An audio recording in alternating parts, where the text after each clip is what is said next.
SUVs, just jumped up wannabes according to these two prehistoric off-road monsters.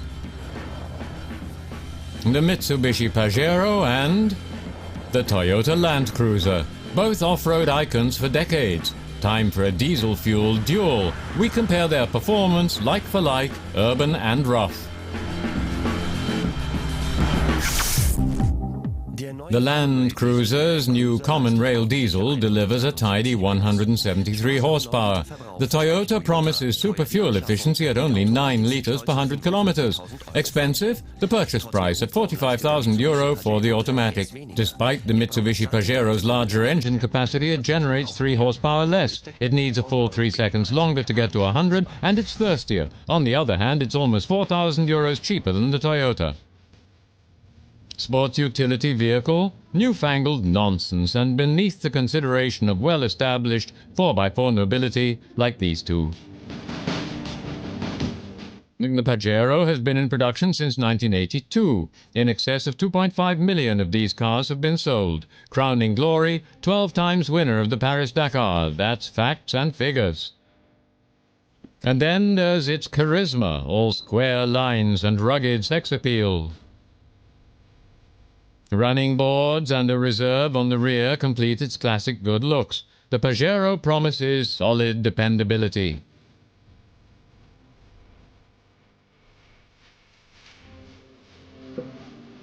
The Toyota looks completely different, rounder.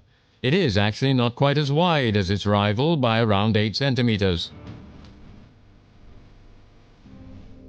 Don't be fooled by looks, though. This is no softy either. For all its gently curved lines, this is still a mean off-road machine. By the way, 5.3 million have been sold so far, so this is the world's best-selling off-roader. Its pre-1951 predecessors were incredibly well-built expedition vehicles and are basically indestructible. In Australia's outback, the Landcruiser is affectionately referred to as bush taxi. Now for the climb factor. Right from the outset, it's obvious that this is what the Toyota was made for. The Toyota's hill descent support does its job admirably. 22 centimeters ground clearance and a 20% ramp angle prevent ugly scratches to the underbody. The car's gradability is a staggering 42%. A central differential distributes drive power between front and rear axle according to traction. If needed, it can be 100% locked. The vehicle body is very articulate thanks to a ladder frame chassis. Creaking and rattling inside the car? Not a trace. The Landcruiser has a wading depth of 70 centimeters, keeping the driver nice and dry when fording. Reduction gear and hill start assist control support the driver on particularly steep inclines. The Pajero conquers inclines of up to 70%, not surprising really, as it is equipped with all the cross-country must-haves, central and rear differential lock and gear reducer.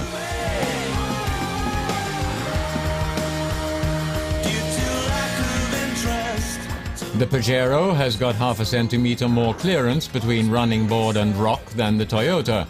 This equals an increase of up to 5 degrees to the ramp breakover, 36.6 degrees on approach and 25 on departure. Both vehicles have a rather long 2.8-meter wheelbase. Nevertheless, the Pajero clearly copes better with sudden changes in terrain. Also better, compared to the Landcruiser solution, is the independent rear-wheel suspension, as it improves traction off-road. Both of them are great little climbers. It's just that the Pajero does everything a little bit better, so it's the clear winner in our off-road climbing contest.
These cars are definitely kings of the off-road, but how will the Japanese hill climbers perform in town?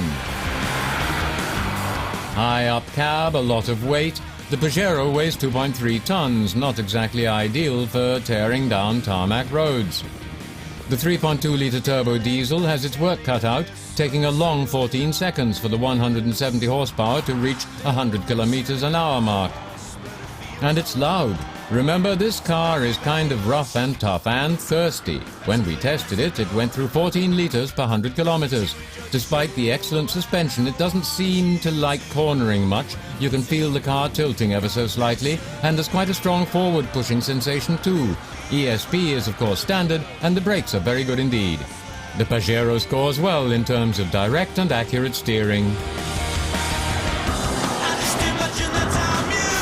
We switch to the Toyota, and there's a difference straight away. The steering is less precise, slightly spongy. For tarmac level, the Landcruiser goes for comfort. No real driving sensation, too little feedback from the road. Fast cornering shows it's got more body roll than the Mitsubishi, even with the optional air suspension. The common rail direct fuel injection is smooth and tidy. The noise level is minimal. Quietly, it pushes the car up from 0 to 100 in 11.2 seconds. 3 seconds less than its rival, but it weighs 100 kilos less too. Weak points? The brakes. Little resistance, no bite. Shame. Better on-road, the tough guy with the rugged sex appeal, the Pajero. So, bush taxi or rally champion? Who's won? Let's summarize. Landcruiser goes luxury. The Toyota's strength is its off-road performance. Spacious and comfortable, loses points on spongy steering and horrendous purchase price. The Pajero scores well in terms of excellent off-road capabilities, great suspension and cool interior. What we didn't like, high fuel consumption and found lacking in urban traffic situations.